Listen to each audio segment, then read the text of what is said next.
Hey there, cats and kitties. I am the Blues Man, Johnny Blues, with a special guest once again, my best friend and sis. Click it. And we're here to talk about Series 10, Episode 6 of Doctor Who, Extremis. And what a hell of an episode. I think it was even better than the last episode. It's like probably now taking the top spot as my favorite of this series. For being all kinds of strange and unnerving. And before I forget, two things this really reminded me, well, actually three things this really reminded me of, was number one, the 1996 TV movie with Paul McGann. Something about the idea of countdown, and you have all those scientists at CERN coming together, and the whole Vatican Library kind of reminded me of the Gothic motif of the TARDIS at the time. You have Missy, a la the Master, being pseudo-executed. All of those things, that's one thing that it really reminded me of. The idea of a virtual world, sort of akin to The Mind Robber, a second Doctor story with Jamie and Zoe, I believe. That idea of going into a fictional world, of course that was a world of fiction. Fictional characters come to life, whereas this is a simulation of real life, for all intents and purposes. And the third thing that it reminded me of, stemming off from that, it happens to be a coincidence. Earlier this week, without knowing anything about this episode, I ended up popping in the movie The 13th Floor, which is exactly about that dilemma. Exactly, yeah. And, like, you know, most people are going to point to The Matrix, something like that, the Matrix trilogy. But I think this even more closely represents what was going on in this episode as far as human beings create a simulation without wanting to spoil the movie. Let's just say their own world, their own reality comes into question, going back and forth into one that they've created. Yeah. And it's weird because you have all these questions about, is this real? Where are we going? You see people disappearing, you see people appearing. There's all these gateways and all these, like, spoiler alert, well, anyone who's seeing this video probably has watched the episode. Anyway, there's like gateways and like portals, and there's a central projection room that Nardole and Bill find, which it's just like that whole sequence of Nardole coming to the realization of what's been going on. Not having to actually read the Veritas, as the Doctor is trying to do all through this episode. And anyone who does commit suicide because of that crushing revelation, whatever that means. And I think it's really, you know, I feel like this episode of Doctor Who really took risks in including Catholicism, you know, including the Vatican and all these things, and then marrying the concepts of theology and science with these scientists in CERN. Like, as the Doctor says, what would make, you know, religious people, as well as the most world-renowned scientists in our world, what would make them all kill themselves? What could be so, you know, absolutely horrific for them to be made aware of? And I just feel like the tone of this episode, the direction of the story, all of the bits that were included in it, it's just like, I kind of feel like it's breaking new ground in Doctor Who. What it really also kind of cursorily reminded me of is, if you go back to the Tom Baker era, the Gothic horror episodes, that vibe, the look of them, the way the Vatican Library was set up. The one with no. Oh, well, Stones of Blood is one. What's the one with that DJ, that obnoxious DJ guy? That's kind of one of those. I believe that was Sixth Doctor story. Yeah, that was Tom Baker, right? That was Colin Baker. Oh, and shoot. Perry. But Close. like some of those darker classic series stories, I feel like this is the closest, perhaps, that we've gotten where I didn't feel like, you know, most people will react to stories like this in the modern series. When we've had stories getting close to this, usually there's a cop-out, you know, the character survives somehow. Think of how Clara, air quotes, died. And then we find out, well, no, she's actually out there somewhere. You know, they found an excuse, a loophole to keep her alive, which plays into rumors where she might show up toward the end of the series in the Christmas special or something when Capaldi's 12th Doctor regenerates. But people have said about Stephen Moffat, especially about his stories, that there's always that cop out where the characters somehow survive. That's not always the case. We've seen in the last several series there have been characters who have died and are well and truly gone. They weren't resurrected. They weren't saved. Even an episode, like Knock Knock, where all the characters, all of Bill's friends did survive in the end. There were some people knocking even that, no pun intended. And I didn't think that was that big of a deal, a problem. I think it was a missed opportunity that their generation was the only one who came back out of the house that was consuming people. It would have been cool if some older generations came out, and now we're suddenly time displaced. I think I talked about this in the video about that episode. I think, yeah. But just the look, the vibe, the feel of this episode, and of course a lot of it was setting things up, because this is going to be a multi-part story. I don't usually read up on these episodes beforehand. I only maybe watch the next time trailer and sometimes a clip that'll appear on YouTube on the Doctor Who channel or something like that. So I didn't even know this was written by Stephen Moffat. If you had told me that going into it, I might have been surprised with the way it all played out. Especially by the end, I would have been like, that was Moffat? He was kind of no holds barred there. Even if you can arguably say it's kind of a cop-out because the world wasn't even real. But how terrifying a world that was that he created, these roving zombie monks. Oh, that's another part I'd like to interject about. When we saw the Doctor in the White House, yeah, and he's talking to Bill, and then all of a sudden she disappears, and one of those skeleton-faced monks with the red robe, that sent right shivers, behind her. That sent shivers down my spine, and the hair on the back of my neck. You said you didn't expect to see that, and I'm like, no, not really. As soon as I did not expect to see that. As soon as Bill is realizing, the Doctor has put her through this to make her realize what the Veritas means, what it all is about, the whole numerical code. It may seem like it's random, but it's obviously not. She and Nardole shared that moment of coming across all those same numbers, and just all of that. There was an unsettling eeriness about the entire affair. Oh, God, yeah. It really got into the gothic horror again, as I say, with those zombie monks roving around that ancient library. And it's interesting how we're calling back on, River Song's diary. We're finding out how Nardole caught up with the Doctor, and he came bearing a message from her. I almost thought, for a split second, I was fooled when I saw that dark robe and the TARDIS diary, and he started talking. I thought before he started talking, oh my God, could this be River Song? Yeah, because you never know. That's another thing that's been rumored. Could they get her back? Doctor Who has pulled fast ones like that, where the viewer is so expectant of one thing, and then boom, another thing comes. And then with Missy's pseudo execution, I had the sneaking suspicion, somehow or another, she's not going to be put to death. They elaborately explained how this mechanism works. It has to be done by a Time Lord, guided by a fellow Time Lord. I knew she wasn't getting executed. But I didn't. I was like, would the Doctor, would he really mess about like that? Even with that sort of follow-up statement by Nardole, who catches up to him at that point, delivering River Song's message, and he says she'd be disappointed in you, whatever, I just, obviously the Doctor already had it in the works to save Missy, and that whole aspect, I was like, is he, on the one hand, I'm like, is he really going to kill her? Is he really going to be her executioner?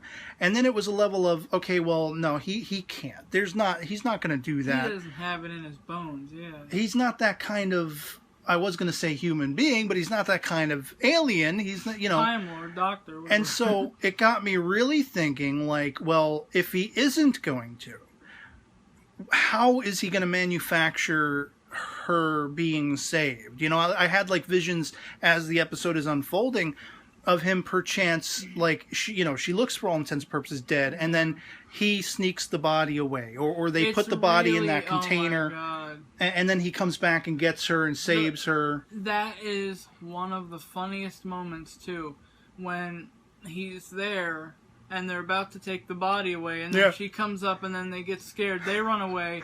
When they realize his death toll is... And then the leader guy's trying to act all buff and tough, but then he's like, he runs away. Yeah, they all scurry away as that little ticker on his arm is going crazy. It's like if you go back to, I know this is not a beloved film, but go back to Blues Brothers 2000 when you have the one cop guy looking on the computer, how many laws and things have been broken by Elwood Blues, and it's just tick, tick, tick, tick, tick, tick, tick, tick, tick. It's like, how many lives have been taken by the doctor? Tick, tick, tick, tick, tick, tick. It's just so funny, because like I said, he's trying to act all tough, and he's like, okay, you better be afraid, doctor. And he's like, no, I don't think so. And the guy's like, okay, well, have a good day. Run. I'm out of here.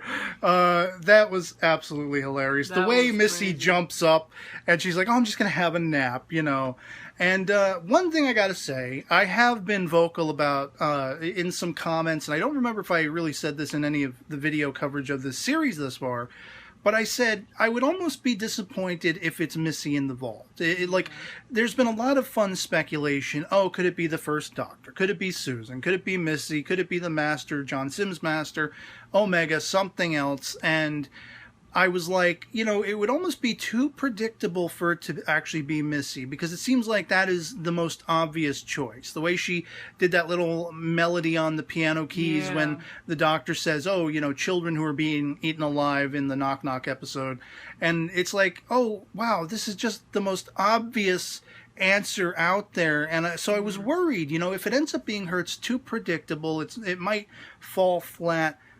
Not at all. It was Not actually totally freaking awesome. With the doctor's blindness, with finding out, receiving this message of this fictional simulated world, an alternate incarnation of himself, of Bill, of Nardole, all this stuff. And for a minute there, I was wondering, does that mean everything that's happened since the start of the series was all fake? But no. You have him sitting outside the vault, still very much blinded. The events of the previous episode, everything before that, is very much legitimate. It was just a spin-off doctor who called out, sent that email, for all intents and purposes, to the real genuine doctor to give him the heads up that these monks, these zombie monks, this was their practice run. They didn't expect to have anything standing in their way, and the doctor inside the simulation reached out to the genuine doctor. He is going to be the one to put the cap on all of this. But with that being the threat, with his blindness, with his uncertainty, with his being hard on his luck right now because of that blindness, not really knowing how to move forward, and needing not the constant... to tell Bill because and needing that because of being afraid to reveal that to Bill, needing the constant companionship and guidance of Nardole, of all characters. Yeah. It's tragic. And for the Doctor now to be looking to his arch nemesis, even if they are lifelong adversaries / friends, he is in such a weakened state. He's at a point that we've never seen the Doctor before, where he's actually looking for help. And that is that was powerful, because the Doctor is the type of person who doesn't want to have to give in to his enemies and be like, hey, I need help. Yeah, especially the Master. Yeah. Of all, the closest I think we've gotten is when we saw John Sims' Master meeting his end, refusing to regenerate for the 10th Doctor, who was brought to tears because, at least as of that point, he was the last of his kind. That was the episode where he had turned the Doctor into that little golem looking guy. Yeah. Super aged him and held him in the cage. That was another emotional episode, and this episode, that part kind of drew into my soul, wow. Because it really plays back on the relationship between the Doctor and the Master. Actually, I have one more point of funniness I want to bring up. Okay. When Nardole and Bill went into that one portal, and that lady's getting water in the Pentagon, she's like, and they're like, they come out, and I think she's like, who are you? And then one of them, Bill or Nardole, inquires, and she's like, the Pentagon. Yeah, you don't know where you are. They're and Nardle's like, 1 minute, please. You know. And then they back into the portal again. Nardole. Nardole, the secret badass, according to Bill. Yeah. I love the way he's like, because of River Song, I am the only, being in existence who has the certification to kick the doctor's ass. To kick your ass. Yeah, and then when Bell too. Yeah, he's like, "Don't make me, do that to you. I'll kick your ass too." And she's like, "Are you secretly a badass?" What do you say? It's no secret, sweet baby, it's or no something. Secret baby doll, or something like that. Epic. That was just so epic. funny. I loved that. Nardole is one of those characters. I've made no secret about the fact that when he first came around, I believe it was the Husbands of River Song, I could take or leave him. I was a fan of Matt Lucas. I was a fan of Little Britain and everything, but I could have taken or left his character. Nardole is so funny. I love him. Yeah, he's excellent. I love Matt Lucas. I love his portrayal of this character. I love all of that extra stuff that we've gotten. Funny. They've built a character out of him. He's funny, he's quirky, he's a smart ass, but he's also serious, and he's like the Doctor's Jiminy Cricket almost. I mean, for him to go up to the Doctor at the tail end of the previous episode and shout. Nobody shouts at the Doctor and leaves you, the viewer, feeling like there's an impact here. Like, this is serious business. And when the Doctor wouldn't look at him, he was hiding the fact that he was still very much blind. Yeah. And they start this episode tipping the hat to that again, playing that a little bit again. And he's like, "Doctor, look at me!" And I'm just like, that was... whoa, like, this is coming from Nardole. I was like... It's like, holy hell, I love Nardole, man. And at that point, like you said, I think, Nardole didn't know he's blind yet. Yeah, that's when he found out. So, And like the hand holding all through this episode that Nardole's doing, there's a light and it's 10 feet ahead and it looks like it's coming from around the corner. Like he's having to state the obvious to keep it hidden that the Doctor, it may not be the real Doctor we find out in the end, but it's close enough. And we know this is probably what the genuine, article Nardole is having to do for the genuine Doctor. And that's, again, it wraps it back up into that tragic aspect of now we have a Doctor who he has a weakness. And it's a weakness of the worst kind. So much so that he can't let all of the villains in the vastness of space and the vastness of the cosmos who have ever gone toe-to-toe with him, he can never even let that remotely escape. That is the fact. That he is now weakened thusly. And he's going and seeking help, in a manner of speaking, from Missy. That's like pouring salt on a bad hangnail. I have a really bad feeling about that. It's like, on the one hand, I want to believe, Michelle Gomez being expert in her portrayal, yet again, I want to believe her when she says, "I'll be good this time." Yeah. I'll, teach me to be the hero. When she starts to cry, you almost... Oh, she would sucker me in every time, man. Yeah, I'd be like... maybe I would get like 3 inches away from her, about to undo her binders, and then I'd get killed because I'd be like, "Damn it, you're getting me here. You're winning me over. You're persuading me." And the Doctor, man, just shows you in how bad a shape he is. Yeah. That he's this close. He's this close to doing the same. And so I cannot wait to see how this continues in the next episode. I don't know. I've heard there's at least one 3-parter in this series. Somebody can let me know in the comments which of the episodes actually is. This is presumably a 2-parter. It might be 3. I don't know. I think there's at least a 2-parter and then a 3-parter in Series 10.